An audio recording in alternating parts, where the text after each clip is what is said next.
আসসালামু আলাইকুম। ভিপি নূর তুমি কার? আমার প্রত্যেকটা ভিডিওতে নূর ভাইকে মেনশন করে আমি এই কথাটা বলি এই কারণেই, সময়ের প্রেক্ষাপটে, যুগের প্রেক্ষাপটে ভিপি নূরের অনেক অবস্থান তৈরি হয়েছে। কখনো মনে হয়েছে তিনি ছাত্র দলের, কখনো মনে হয়েছে তিনি ছাত্রলীগের, কখনো মনে হয়েছে তিনি জামাতের। তিনি আসলে কার? সেই ছোটবেলা থেকে তিনি ছাত্রলীগের রাজনীতি করতেন, স্কুল থেকে শেখ হাসিনার চেহারার মধ্যে মায়ের দেখা পাইছেন। তবে দিন শেষে বাংলাদেশ আওয়ামী লীগের সবচেয়ে বড় সমালোচক এবং শেখ হাসিনারও সবচেয়ে বড় সমালোচক এবং পুলিশেরও সবচেয়ে বড় সমালোচক ছিলেন ভিপি নূর।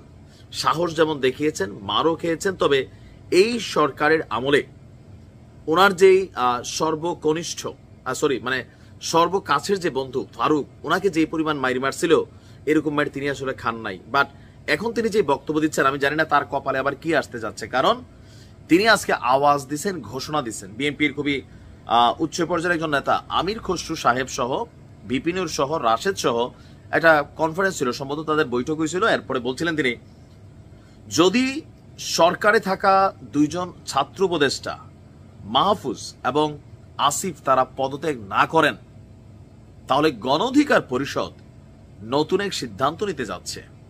তারা এখনো পোতায় যায় নাই। তো সিদ্ধান্তটা কি? সিদ্ধান্তটা হচ্ছে গণ অধিকার পরিষদ তাদের পদত্যাগের দাবিতে রাজপথে নামবে। ফারুক শুধু বলছিল যে ডক্টর ইউনূসের সরকার এই মঞ্চের মধ্যেই হালকা গালাগালি, পরে নামার পরে কিন্তু সেই লেভেলে মাইর খেয়া মাথা মোথা ফাটাইয়া শিলিটিলির কাজ লাগছে। এখন এনসিপি রাজপথে যেভাবে শক্তিশালী, ভিপি নূরের গণ অধিকার পরিষদ এর তুলনায় 100তে 5ও নাই। কেন নাই? এটার বিভিন্ন কারণ আছে।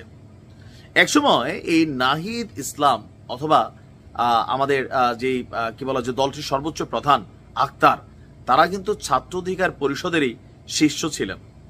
আবার এই যে এনসিপির একজন তরুণ নেতারা যারা আছে, ভালো হয়ে যায় মাসুদ বা কান্না মাসুদ, তারা কিন্তু বিভিন্ন সময় ভিপি নূরের কিন্তু মুখোশ খুলে দিচ্ছেন। তাদের দাবি, ভিপি নূর বলছে যে ওরা এরকম বলতে পারে না। এরকম নানান দেন দরবার কিন্তু চলছিল। বাট নির্বাচনের প্রথম দিকে, সরকারের প্রথম দিকে সরকারের সাথে খুবই সখ্যতা, এখন আস্তে আস্তে আবার বিএনপির সাথে সখ্যতা, সব মিলিয়ে ভিপি নূরের অবস্থান নিয়ে কিন্তু ধোঁয়াশা আছে। বাট এইবার যে কর্মসূচিটা তিনি হাতে নিতে যাচ্ছেন, যে খুব শীঘ্রই আসিফ এবং উপদেষ্টা মাহফুজের পদত্যাগের দাবিতে তারা রাজপথে নামবে। কেন? কারণ তাদের বক্তব্য যে এই ছাত্র উপদেষ্টারা এনসিপির পৃষ্ঠপোষকতায় সবচেয়ে বড় ভূমিকা রাখছে, এমনকি সরকারের সাথে এনসিপির যে লেয়াজু মেনটেনটা এই দুইটা চ্যানেলের মাধ্যমে হচ্ছে। আর নাহিদের বিষয়েও তার একটা করা বক্তব্য ছিল যে তারা ঘুরাফিরা, আসিফ ঘুরাফিরা এনসিপিতে আসবে, এটা আমরাও জানি। মাহফুজও আসবে। কেন? তারা ভবিষ্যতে নির্বাচন করলে, নির্বাচনের ঠিক আগ মুহূর্তে তারা পদত্যাগ করবে। ওই পর্যন্ত তারা রাষ্ট্রীয় পৃষ্ঠপোষকতায় অনেক কিছু করার সুযোগ আছে, সরকারকে কন্ট্রোল করার সুযোগ আছে, এনসিপিকে আইনের সাপোর্ট বা বিভিন্ন ধরনের সহযোগিতা করার কিন্তু সুযোগ আছে।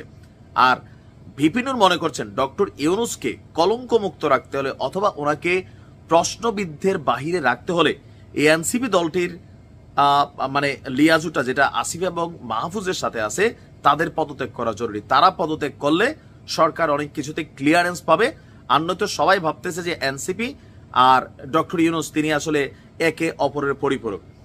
নূরের কথাগুলো অনেক দিকে সঠিক, বাট আমার মনে হয় না যে আসিফ মাহমুদ আর মাহফুজ এই মুহূর্তে জীবনেও পদত্যাগ করবে। তবে কবে?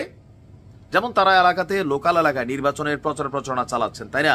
তার মানে তারা নির্বাচন করবেন, তো কোন দল থেকে করবেন? ফাগলেও জানে এনসিপি থেকেই করবেন।